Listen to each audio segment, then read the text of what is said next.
Quelles sont les pistes de recherche aujourd'hui qui s'offrent à vous, professeur Pellissimo? Donc, on fait beaucoup de recherches dans les TOC depuis à peu près 20 ou 30 ans. Pendant longtemps, c'était essayer de comprendre le trouble, et ça a progressé avec l'imagerie cérébrale, avec des recherches biologiques, un peu de génétique, mais on n'a pas trouvé, je dirais, des facteurs génétiques vraiment identifiés. Et donc, on se tourne de plus en plus vers la thérapeutique, et vers l'innovation thérapeutique. Et donc, en dehors des médicaments qu'on essaye d'optimiser, il n'y en a pas des nouveaux comme ça très fréquemment, et des thérapies qu'on essaye d'optimiser aussi.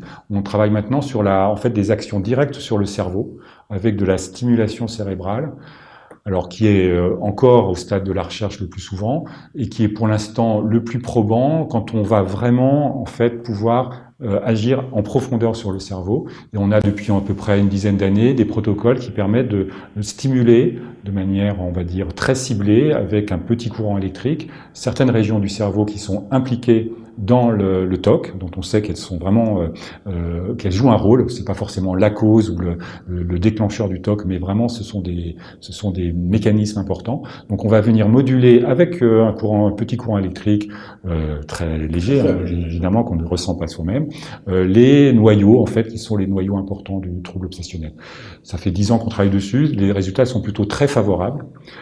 Ces travaux sont venus à la fois de la compréhension qu'on a de la maladie grâce à l'imagerie cérébrale, et puis aussi de ce qui se fait dans la maladie de Parkinson, qui est une maladie assez proche sous certains aspects des troubles obsessionnels au plan neurologique, et dont on sait que là, que le traitement par stimulation fonctionne depuis 15 ou 20 ans, et les neurochirurgiens connaissent cette opération. Donc on l'a fait de manière au départ un peu empirique, et maintenant les résultats sont quand même très consistants, évidemment pour des formes très sévères de la maladie, pour des personnes pour lesquelles le traitement ne fonctionne pas avec les outils classiques, parce que malheureusement il y a un risque avec ces opérations qui est soit de l'opération elle-même, une hémorragie, une infection, et c'est quelque chose de très lourd, donc on peut pas le faire évidemment à tout un chacun, mais c'est une des pistes de recherche importantes parce que les résultats sont plutôt favorables.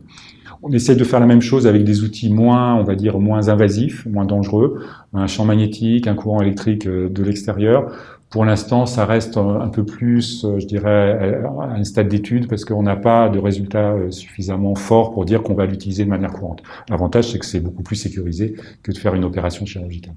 C'est le même principe que le traitement qui est proposé pour la maladie de Gilles de la Tourette. Alors, pour la maladie de la Tourette, donc les tics complexes, sévères, on a aussi une possibilité d'opération chirurgicale avec la stimulation. Ce ne sont pas les mêmes noyaux, mais c'est un petit peu à côté.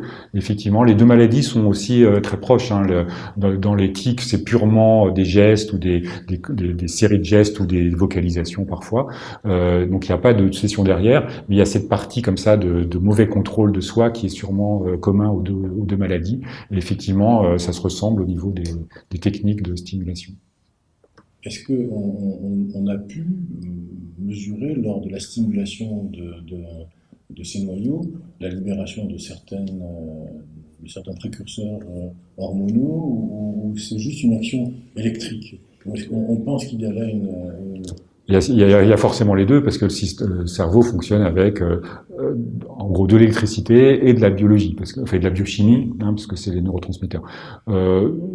On a plutôt des résultats intéressants sur l'activité électrique, ce qu'on appelle l'électrophysiologie. Donc, effectivement, pendant l'opération, on a des capteurs, puisqu'on est au cœur du cerveau, qu'on peut enregistrer. Et on peut enregistrer, en gros, l'activité quasiment d'un seul neurone. C'est assez stupéfiant.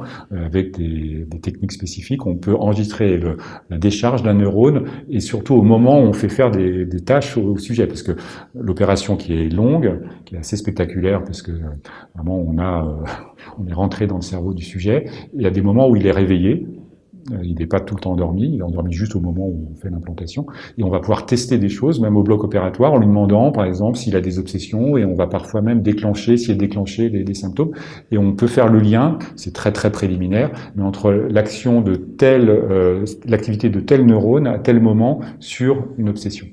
Donc c'est ça qui est plus facilement mesurable parce que la quantité de neurotransmetteurs, leur action, c'est très complexe, c'est en réseau, il y a des effets de cascade, et puis c'est rarement immédiat. En tout cas, on n'a pas cette mesure-là, je dirais, instantanée de la quantité ou de l'action de tel neurotransmetteur. On le fait un peu de manière un peu retardée avec des PET scans, par exemple. On l'a fait chez les patients qui ont été étudiés, et on voit certains effectivement remaniements, en fait, une normalisation d'activité de certaines zones cérébrales et du fonctionnement de certains neurotransmetteurs.